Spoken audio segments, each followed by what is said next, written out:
آسمان سے اتارا گیا ایک لذیذ غذا۔ یہ کھانا بنی اسرائیل پر کب اور کیوں نازل کیا گیا تھا؟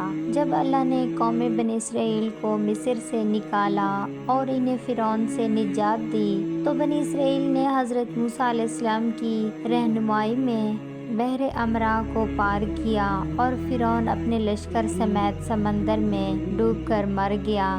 جب حضرت موسیٰ علیہ السلام کو کچھ سکون ملا تو اللہ تعالیٰ کا حکم ہوا کہ آپ بنی اسرائیل کے اس لشکر کو لے کر شام میں داخل ہو جائیں، لیکن اس وقت ارض مقدس پر قوم عمالقہ کا قبضہ تھا جو بدترین کفار تھے۔ حضرت موسیٰ علیہ السلام بنی اسرائیل کو ہمراہ لے کر عمالقہ سے جنگ کے لیے روانہ ہوئے، جن کی تعداد 6 لاکھ تھی۔ لیکن جب یہ لوگ ارض مقدس کے قریب پہنچے تو ان کے دل میں خوف طاری ہو گیا اور بزدلی پیدا ہو گئی۔ انہوں نے حضرت موسیٰ علیہ السلام سے کہا، اس شہر میں جابرین ہیں، جب تک یہ لوگ اس شہر میں رہیں گے ہم ہرگز وہاں داخل نہ ہوں گے۔ یہاں تک کہ بنی اسرائیل نے حضرت موسیٰ علیہ السلام سے یہ کہہ دیا کہ اے موسیٰ، آپ اور آپ کا خدا جا کر اس زبردست قوم سے جنگ کریں، ہم یہیں بیٹھے رہیں گے۔ ان کے اس رویے سے حضرت موسیٰ علیہ السلام کو بہت صدمہ ہوا۔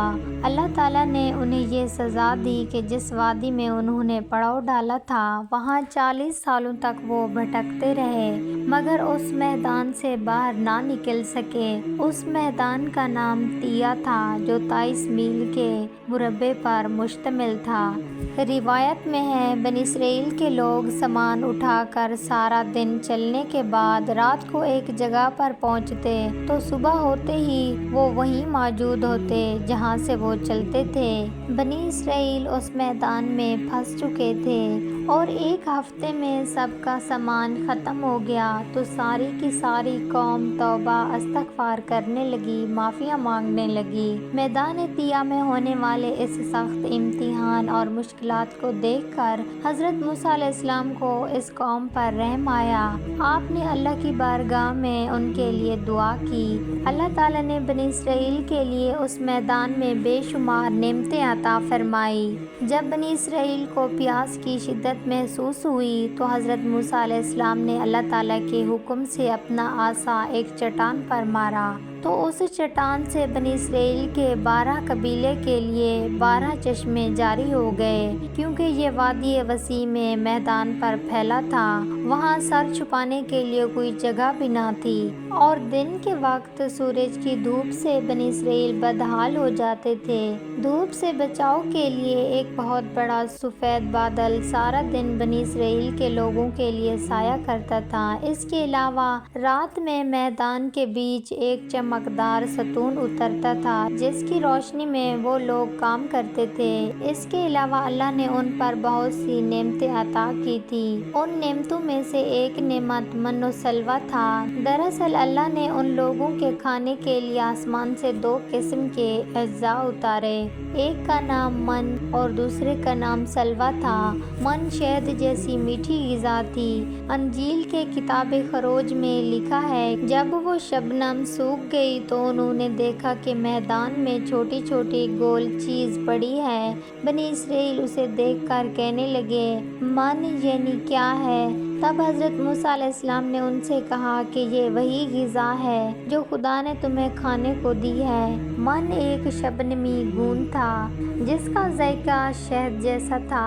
یہ گوند وہاں کے پیڑ پودوں کے پتوں پر جمع ہو جاتا اور بنی اسرائیل روز اسے صبح سویرے جمع کر کے کھا لیتے، جو ہر شخص کے لیے تقریباً 4 کلو اترتی تھی۔ جو شخص اس وقت سویا رہتا وہ اس دن کی خوراک سے محروم رہتا۔ اور سلویٰ ایک قسم کا پرندہ تھا جسے بٹیر کہتے ہیں۔ تو ان پرندوں کے ہجوم بنی اسرائیل کے خیموں کے قریب آ کر بیٹھ جاتے۔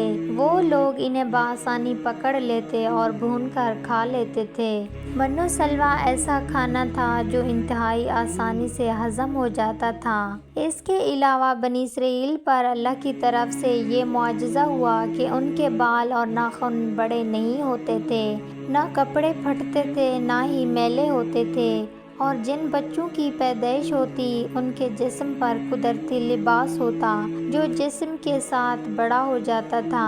اسی طرح اس وادی طیہ میں بنی اسرائیل من و سلویٰ اور چشموں کے سہارے ایک بہترین زندگی گزار رہے تھے۔ حضرت موسیٰ علیہ السلام کا یہ حکم تھا کہ روزانہ تم لوگ من و سلویٰ کو کھا لیا کرو اور کل کے لیے ہرگز اس کا ذخیرہ نہ کرنا، مگر بعض لوگوں کو یہ ڈر لگنے لگا کہ اگر کسی دن من و سلویٰ نہ اترا تو ہم لوگ اس چٹیل میدان میں بھوکے مر جائیں گے۔ ان لوگوں نے من سلویٰ میں سے کچھ چھپا کر کل کے لیے رکھ دیا۔ نبی کی نافرمانی کرنے پر ایسی نحوست پھیل گئی کہ جو کچھ لوگوں نے کل کے لیے جمع کیا تھا وہ سب سڑ گیا اور آئندہ کے لیے اس کا اترنا بھی بند ہو گیا۔ حدیث مبارک میں ہے، رسول پاک صلی اللہ علیہ وآلہ وسلم نے ارشاد فرمایا کہ بنی اسرائیل نہ ہوتے تو نہ کھانا کبھی خراب ہوتا اور نہ گوشت سڑتا۔ کھانے کا خراب ہونا اور گوشت کا سڑنا اسی تاریخ سے شروع ہوا، ورنہ اس سے پہلے نہ کھانا بگڑتا تھا اور نہ گوشت سڑتا تھا۔ لیکن ان تمام نعمتوں کے باوجود بھی بنی اسرائیل کے سرکش لوگوں نے اللہ پر توکل نہ کیا۔ انہوں نے اللہ تعالیٰ کے معجزات کو اپنے آنکھوں سے دیکھا تھا، لیکن اس کے باوجود انہوں نے کھانے کو اگلے دن کے لیے جمع کرنا شروع کر دیا۔